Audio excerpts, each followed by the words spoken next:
ఏంటి 50% వరకు తగ్గింపా? అవును మరి మన Gayathri Reddy silks weaver sale లో చేతగానోడు బ్రతుకు తెరువు చేతగానోడు కాంపిటీషన్కు భయపడేటోడు ఏఐకి భయపడతాడు. ఇట్లాంటి ఏఐలు వస్తేనే కదా వేణుస్వామి వాల్యూ తెలిసేది. ఇట్లాంటి ఏఐలు వస్తేనే కదా నీలాంటి అమ్మాయిల వాల్యూ తెలిసేది. ఏఐని ప్రశ్నలు అడుగుమను, ఏఐ బెండకాయ కూర ఏమను చేస్తుందా? చేయదు కదా. ఏ ఏం చెప్తుంది 2+2 4 అని చెప్తుంది. నువ్వేంద్రా బాయ్ ఏ చెప్పని నేను చెప్పుకోనా? నేను అనేది ఇప్పుడు నువ్వు ఏ చాట్ జీపీటీని నువ్వు ఏఐని అడుగు డేట్ ఆఫ్ బర్త్ పెట్టి, అది చెప్పిన దానికంటే 100% మంచి ఇంకెక్కువ చెప్తా. జాతకం బెట్టు కడదాం కెమెరా ముందు. 100% అయిపోయింది. మరి ఇంక ఏం బీకింది అంటే ఎవడైతే టాలెంటెడ్ పర్సన్ ఒకడు ఉంటాడు మన గ్రూప్లో కూడా ఒకడు ఉంటాడు. ట్రైన్ పోతుంటే ట్రైన్ దిగి ట్రైన్ నూకుతున్నా అని దాన్ని పట్టుకొని ఇట్లా పోతుంటాడు. సో అంటే కష్టం చేయకుండా కష్టం చేసిన అని బిల్డప్ ఇచ్చేటోనికి ఏఐలు భయపెడతాయి. నీలాంటోనికి నాలాంటోనికి ఏఐలు భయపెట్టాయి. మనం ఏఐ అమ్మ మొగుడు. సో ఏఐలు ఇంకోటి ఏఐకి భయపడడం కూడా తప్పే. ఎందుకంటే ఏఐ కూడా మనం క్రియేట్ చేసిందే కదా. అంతే. సో మనం క్రియేట్ చేసిన దానికి మనం భయపడేది. జాబ్లు వెళ్ళిపోతాయి.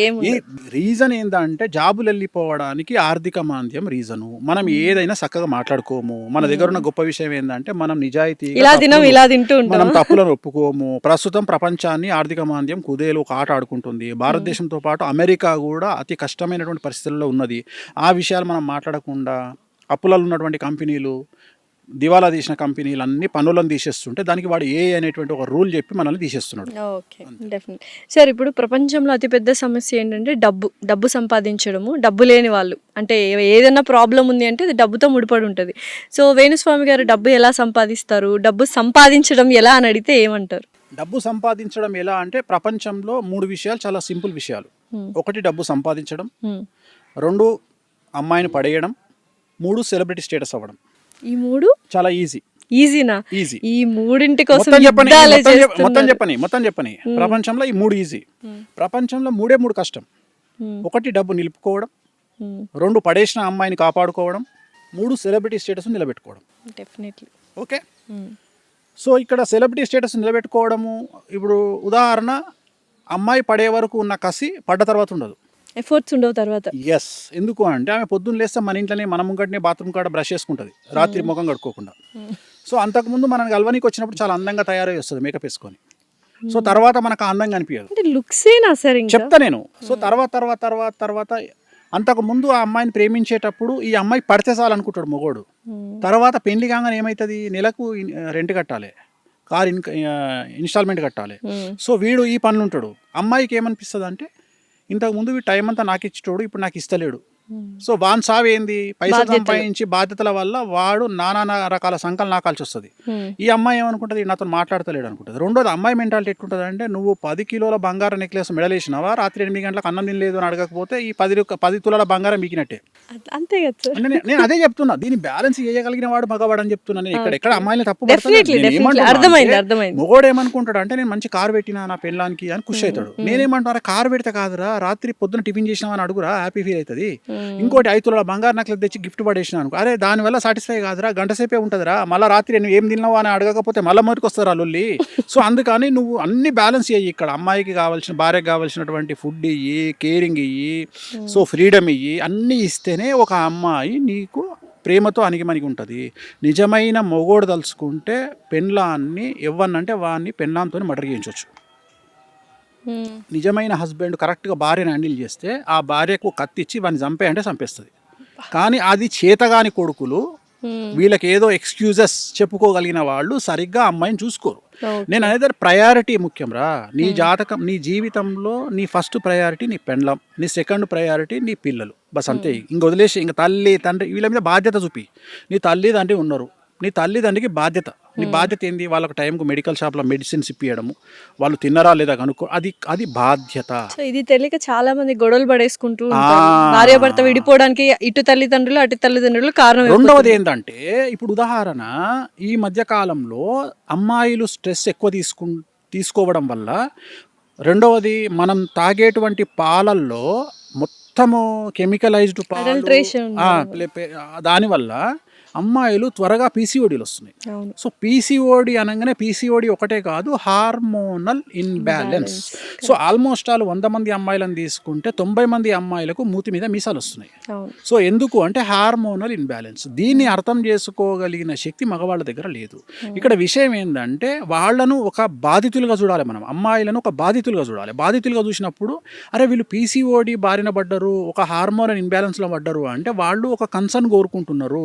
అంటే వాళ్ళ బాడీలో వాళ్ళకి తెలియకుండా ఏవో ప్రకృతిపరమైన మూడ్ స్వింగ్స్, హార్మోనల్ జరుగుతున్నాయి, అలా కల్లోలం జరుగుతుంది. నేను అనేది నువ్వు సునామీ అంటావు కదా, ఆ సునామీ సముద్రంలో పక్కకు పెట్టరా, నీ పెన్లాంలో సునామీ వచ్చింది, నీ బిడ్డల సునామీ వచ్చింది, నీ చెల్లెల సునామీ వచ్చింది, అది గమనించు. ఆ సునామీని ఎట్లా హ్యాండిల్ చేస్తావు అనేది హ్యాండిల్ చేయి. ఆ సునామీని హ్యాండిల్ చేస్తే ప్రశాంతంగా ఉంటుందిరా. సముద్రం ఎంత ప్రశాంతంగా ఉంటుందో ఆడదంత ప్రశాంతంగా ఉంటుంది. అప్పుడు జీవితం చాలా ప్రశాంతంగా ఉంటుంది.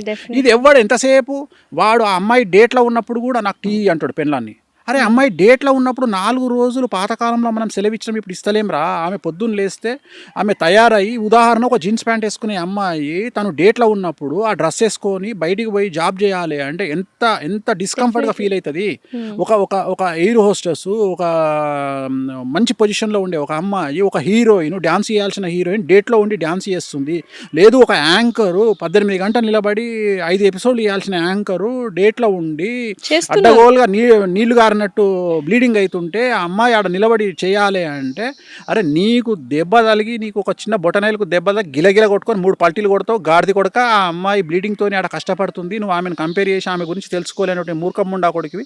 నువ్వు నీ తప్పు పెట్టుకొని నువ్వు అమ్మాయిలను తిడితే లాభమేముంది? నీ దగ్గర తప్పు. మూడ్ స్వింగ్స్ వచ్చినా కూడా దాన్ని కూడా అవహేళన చేస్తున్నారు. నేను అదే చెప్తున్నా, అది అర్థం చేసుకోవాలి. ఇప్పుడు తిట్టంగానే ఎందుకు తిట్టింది, సింపుల్ లాజిక్. ఓకే, పీరియడ్స్ లో ఉందా లేదా, ఇప్పుడు అంత దూరం ఎందుకు పోతున్నావు? నా బిడ్డ దగ్గర నుండి పోతుంటే అది ఏదైనా మాట్లాడంగానే డైరెక్ట్ రివాల్వర్ పెడుతుంది. అంటే టపాక్ మన ఒక మాట అంటుంది, అనగా నాకు అర్థమైపోయింది, ఏంది తల్లి అంట అనగానే అర్థమైపోతుంది ఇక నాకు. నేను అనుకుంటా డేట్ ఎప్పుడు అంటానా చూసి ఎల్లుండి అంటది. ఎల్లుండి అంటే 2 రోజుల ముందే దుకాణం పెట్టింది అని ఇక మళ్ళీ దాన్ని దిక్కుకోకుండా ప్రశాంతంగా ఉండి అది ఏమన్నా అర్థం చేసుకుంటాం. అంటే ఇది ఎవరు అర్థం చేసుకోవాలి? మగవాళ్ళు అర్థం చేసుకోవాలి.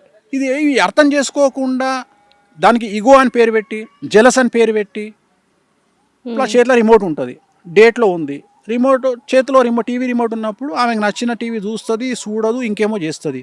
వీడేం చేస్తాడు, ఆమె చేతిలోకించి రిమోట్ గుంజుకొని వీడు పెద్ద పీకుడు కానీ లెక్క, లోకల్ ఎమ్మెల్యే లెక్క వీడు న్యూస్ పెట్టుకొని ఉంటాడు. ఏం బిక్తావు న్యూస్ చూసి? వీడు ఏం బిక్తాడు న్యూస్ చూసి? అసలు ఏం పని ఉంది? ఫోన్ ఏమైనా చక్కగా న్యూస్ వస్తుందో అది కూడా వస్తుంది. నాకు రిమోట్ ఇవ్వవా అని గొడవ పెట్టుకుంటాడు. నేనేమంటున్నాను, అరే నీ అమ్మ 4 రోజులు ఆ రిమోట్ ఇడిచిపెట్టి ఏదైనా పోయి సావు రాదురా. ఆ రిమోట్ ఇడిచిపెట్టి ఆ 4 రోజులు నీ సెల్ ఫోన్ ఆన్ చేసుకో, నీ పని నువ్వు చేసుకో. సో నేను చెప్పేది కౌన్సిలింగ్ నేను నా జనాలకు, నాకు వ్యక్తిగతంగా కూర్చున్న వాళ్ళకు నేను ఇచ్చే కౌన్సిలింగ్. ఇప్పుడు కూడా చాలా మంది తెలుసుకుంటారు ఇది చూసి అంత. సో ఇది నేను అందుకని నేను ఏమంటా అంటే ప్రయారిటీ. నీకు పెన్లాం కోపం వద్దు, పెన్లాం డేట్లో ఉంటే తిట్లొద్దు, కానీ మంత్లీ పెన్లాం జీతంలోకించి మాత్రం నాకు 70,000 నేను ఇన్స్టాల్మెంట్ కట్టాలని. రోజు సేవలు వంట వండాలి. మళ్ళీ ఇప్పుడు వీడేమో పీకుడుగాడు రోజు డ్యూటీకి వేస్తాడు, ఆమెనేమో పొద్దున్న లేచి పోరలను స్కూల్కి పంపించాలి, జాబులు చేయాలి.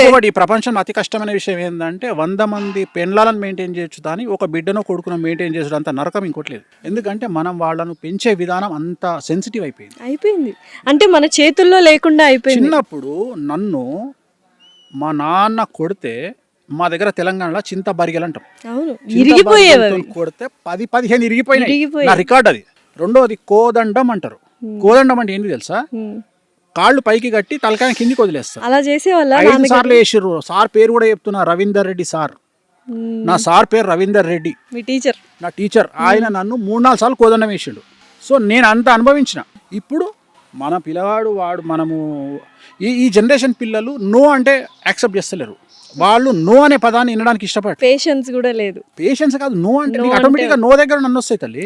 ఎప్పుడైతే నీకు నో అనే పదం ఇంట్రెస్ట్ లేదో అక్కడ నుండి అన్ని స్టార్ట్ అవుతాయి. నేను సైకిల్ కొంటా, నువ్వు నో అనలేవు.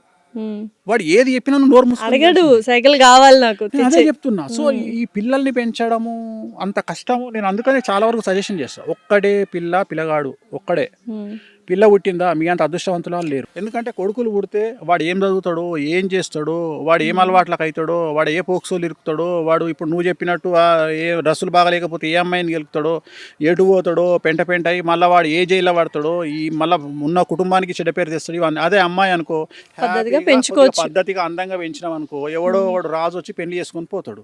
అంతే. ఓకే, రాణి కావాలంటే రాజు దొరికితే చాలు, కానీ రాజు కావాలంటే నానా సంకలనం నాకాలే. సార్ ఫ్యూచర్లో పెళ్ళిళ్ళు ఉంటాయంటారా సార్? ఉండే ఉండవా? ఉండవు. మరి ఏంటి సార్ ఇంకా అన్ని లివ్ ఇన్ రిలేషన్షిప్లే అంటారు? అప్పుడు జాతకాలు జ్యోతిష్యులు వీళ్ళందరూ పని ఉండదు, చాలా కష్టపడాల్సి వస్తుంది జ్యోతిష్కులు. అయితే ఫ్యూచర్లో చాలా కష్టపడాలా మీరు? సార్ వేరే జ్యోతిష్యం ఉంటాయి ఒకటే కాదుగా, వేణుస్వామి గారికి ఉన్నవి చాలా వ్యాపారాలు ఉన్నాయి. అంటే మన ఇంతమందికి చెప్పే నేను అనేది ఏంటంటే, ఇప్పుడు ఏదో ఒకటి అప్లికేషన్, ఇప్పుడు జ్యోతిష్యం రేపు పొద్దున ఇప్పుడు నువ్వు అన్నావు ఏఐ వచ్చింది ఆగిపోయింది, నేను అట్లా ఇంతమందికి చెప్పే నేను తప్పెందుకు చేస్తా? నేను ఇప్పుడు ఒక ఎలక కానీ పాము కానీ 10 పొక్కలు చేసుకుంటుందంట. ఒక పొక్కలు కట్టే పెట్టగానే ఇంకో పొక్కలు బయటకు వెళ్ళిపోతుంది. అట్లనే నేను కూడా ఒక ఇన్కమ్ ఆగిపోతే ఇంకో ఇన్కమ్ రెడీగా చేసుకుంటా. అట్లా నేను ఎప్పుడు 5-6 ఇన్కమ్ల మీద బతుకుతా. ఎందుకంటే ఏ ఇన్కమ్ అన్నా ఏ క్షణమైనా అయిపోవచ్చు. నేను అట్లాంటి మెంటాలిటీ, అంటే ఉదాహరణ నేను ఎంత ప్రిపేర్ ఎంత ప్రిపేర్ అయి ఉంటా అంటే, మొత్తం భారతదేశంలో ఈ రాబోయే 2-3 సంవత్సరాలలో ఇంటర్నెట్ ఆగిపోతుంది అని చెప్పిన ఏకైక వ్యక్తి వేణుస్వామి.